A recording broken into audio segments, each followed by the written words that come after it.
And the ones that are, they're doing it themselves. So they're stepping out of something else, and they're doing we've got to build a website, we've got to do digital marketing, search engine optimization, keywords, retargeting, booking solutions. How do we integrate this with our workshop software?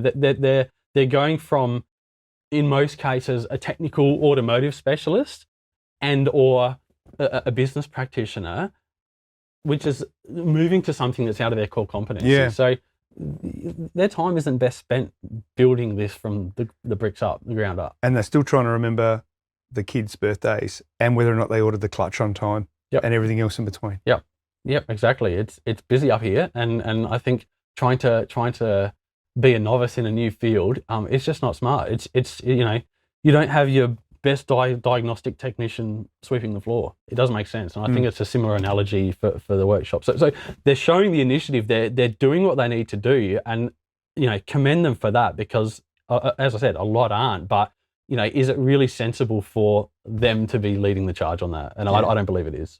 So what should the aftermarket workshops be focusing on right now?